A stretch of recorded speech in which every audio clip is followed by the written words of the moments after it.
আসসালামু আলাইকুম ওয়া রাহমাতুল্লাহি ওয়া বারাকাতুহু। আজকে আমরা এই ভিডিওতে খুবই শর্টকাটে আলোচনা করব, ছেলেরা যদি চারটি বিয়ে করতে পারে তো মেয়েরা কেন চারটা বিয়ে করতে পারবে না, একসাথে তারা চারটা স্বামীর ঘর কেন করতে পারবে না, এই বিষয়ে ইসলাম আমাদেরকে কি দিক নির্দেশনা দেয়। আলোচনা বুঝতে আমাদের সাথেই থাকবেন, আমাদের চ্যানেলটি সাবস্ক্রাইব করতে ভুলবেন না। এটা মহা মূল্যবান একটা প্রশ্ন। এ ব্যাপারে আমরা যদি কোরআন এবং হাদিসের বিভিন্ন দলিল আদিল্লা সহ মাসআলা মাসআইল বিভিন্ন কিতাবগুলা দেখি, সেক্ষেত্রে কিন্তু আমাদের কাছে বিষয়গুলা স্পষ্ট হয়ে যায়, সুস্পষ্ট হয়ে যায়। বিষয়টা কি? আল্লাহ রাসূল সাল্লাল্লাহু আলাইহি ওয়াসাল্লামের জিন্দেগি যদি আমরা লক্ষ্য করি, আল্লাহ রাসূল সাল্লাল্লাহু আলাইহি ওয়াসাল্লামের জিন্দেগিতে তিনি কয়েকটা বিবাহ করেছিলেন। এটা দিন প্রচারের ক্ষেত্রে, দিন প্রচারের স্বার্থে। আল্লাহ সাল্লাল্লাহু আলাইহি ওয়াসাল্লাম সবাইকে যে জোর করে বিয়ে করেছেন এমন না, বরং নারীরা এসে উল্টা বলেছে যে ইয়া রাসূলুল্লাহ, আমি হাসরের মাঠে যেন আপনার শাফায়াত লাভ করতে পারি, আপনার স্ত্রী হিসাবে যেন আমি হাসরের ময়দানে আল্লাহর কাছে দাঁড়াতে পারি, আপনি আমাকে শুধুমাত্র বিয়ে করে রাখেন। এমনও আবদার অনেকে জানিয়েছেন। যাই হোক, সেদিকে আমরা না যাই।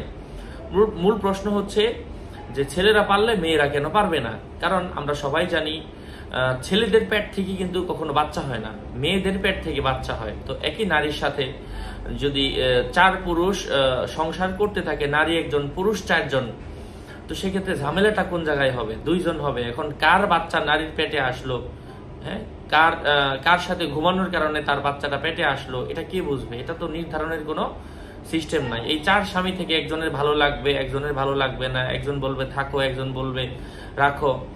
এখন সন্তান নিয়ে কারাকারি হবে, ঝগড়া হবে। তো ইসলাম তো কোনো জায়গায় ঝগড়া চায় না। এখানে কিন্তু ফিতনা ফাসাদ, ঝগড়া একটা মারাত্মক সম্ভাবনা রয়েছে।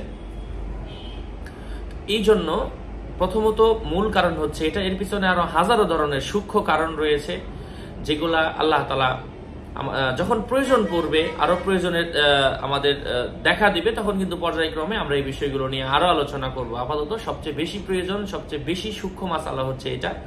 ঝামেলা হতে পারে, কিন্তু একজন পুরুষ যদি চারজন নারী রাখে, চারটা নারীর হক আদায় করে রাখতে পারে, একজন থেকে চারজনের বাচ্চা হলে বংশটা মানে বংশের ধারাবাহিকতা বজায় থাকে ছেলেদের থেকে, নারীদের থেকে নয়। এই জন্য বংশটা সম্পৃক্ত করা হবে বাবার সাথেই। কিন্তু এই জন্য চারজন ছেলেও যদি হয়, চারটা নারীর থেকে চারজন মেয়ে যদি হয়, বলা হবে তার বাবা হচ্ছে অমুক অমুক অমুক। এটা নিয়ে কখনো কোনো ধরনের ঝামেলা হবে না। ঝামেলা যদি হয় তাহলে নারী একজন পুরুষ চারজন, ঝামেলাটা এখানেই হবে। আল্লাহ তাআলা আমাদেরকে বোঝার তৌফিক দান করেন। আরো আপডেট পেতে আমাদের সাথেই থাকবেন। আসসালামু আলাইকুম ওয়া রাহমাতুল্লাহি ওয়া বারাকাতুহু। আরো যুগ উপযোগী মাসআলা মাসাইল জানতে সাথেই থাকবেন। আসসালামু আলাইকুম ওয়া রাহমাতুল্লাহ।